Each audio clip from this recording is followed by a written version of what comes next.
Plusieurs cas d'agression des enfants sont enregistrés depuis le début de la guerre imposée aux Congolais par le rebelle terroriste du M23 dans la partie est de la RDC. Voilà ce qu'a révélé Maître Jean-Claude Mwamba, avocat conseil du collectif de victimes de l'agression rwandaise Sévar, ce mercredi 5 juin 2024, en marge de la Journée internationale des enfants victimes innocentes d'agression, commémorée le 4 juin de chaque année. Celui-ci dit être touché par la situation que parcourent les enfants dans des camps de déplacés, surtout ceux qui passent des temps à quémander partout dans la ville pour leur survie.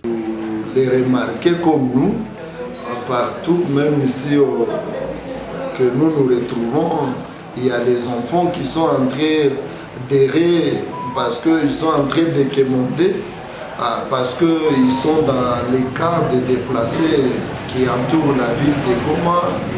Il y a des cas qui sont dans le Nyiragongo, à Mugunga, à Kanyaruchinya. Donc vous comprendrez que nous, comme collectif des victimes de l'agression rwandaise, nous sommes touchés par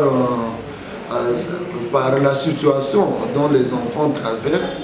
Il y a les enfants qui n'étudient pas, il y a aussi les enfants qui ne trouvent pas à manger, qui ne trouvent pas à se vêtir tel qu'il faut. Il y a les petites filles qui se font engrosser gratuitement dans les camps de déplacés. Avant-hier, vous avez vu les enfants du site de Lubero dans la commune rurale de Kanyabayonga qui étaient en difficulté, les enfants de l'école primaire qui étaient en difficulté de passer l'examen des fins d'études primaires de NAFEP dans leur centre habituel. Ils ont été obligés d'être délocalisés. Donc ça, ce sont des situations qu'il faut comprendre que nous, ça nous touche en tant que collectif des victimes de l'agression rwandaise. Il faut d'abord dire qu'un enfant ne peut pas être dans le confort, ne peut pas être dans les bonnes conditions pour que vous le trouviez encore en train de quémander. Mais moi j'ai vu le samedi d'ailleurs quand j'étais parti au cimetière Macao, j'ai vu les enfants comment ils venaient des camps de déplacés pour demander à tout celui qui était venu aux cérémonies de funérailles. J'ai dit que vraiment c'est un danger. D'ailleurs, moi personnellement, j'ai pensé que c'était les enfants de Nyiragongo. J'ai pris deux qui m'ont accompagné jusqu'à ce qu'ils m'ont amené dans une tente où ils vivent avec leurs parents. Donc c'est une situation vraiment qui nous met mal à l'aise. Et pour nous, nous pouvons souhaiter que le gouvernement puisse travailler avec sérieux comme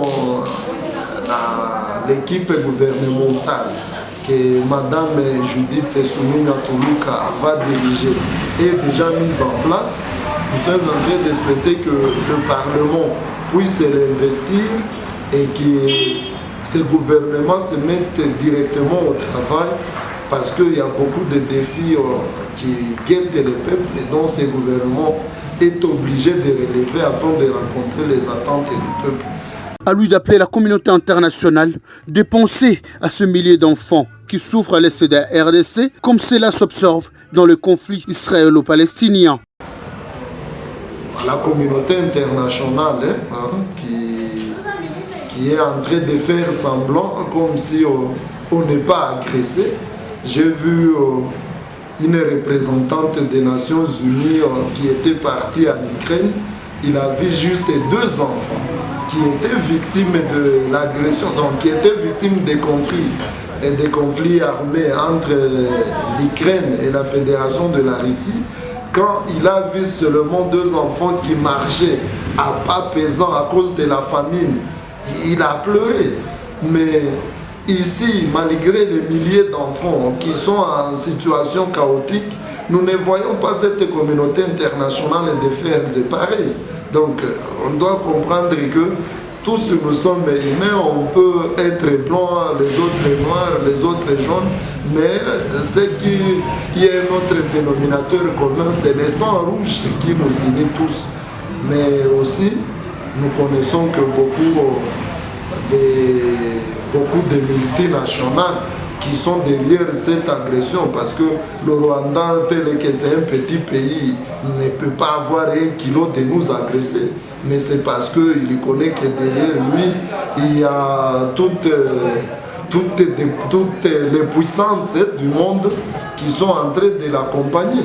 Nous sommes en train de demander que ces gens-là, ils puissent passer, parce que tout ce qu'ils font, c'est pour retrouver les richesses qui sont dans le sous-sol du pays.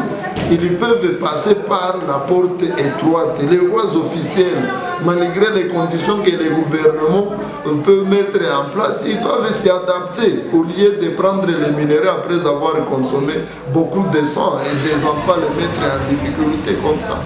Et cette communauté internationale doit savoir que la RDC a aussi droit à la paix, comme tous les autres pays de la sous-région, mais également, s'ils ont besoin de matières premières, ce n'est pas bon de passer par l'étranger qui va venir verser les sangs afin qu'ils obtiennent facilement ces matières premières. C'est mieux de passer par les gouvernements, et puis même à Kagame, un Africain qui est utilisé par ces multinationales.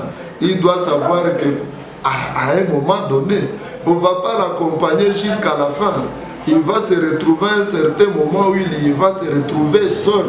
Donc il devrait aujourd'hui prendre un peu de temps pour réfléchir sur sa situation après la guerre, ou comment il va finir sa vie. Parce que ce qu'il a déjà fait, c'est déjà trop.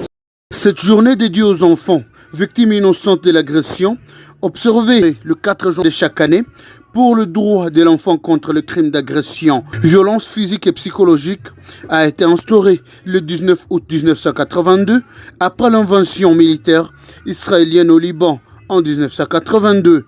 Depuis Goma, Josué Boulon-Fobin Mikendero pour HK Today Télévision.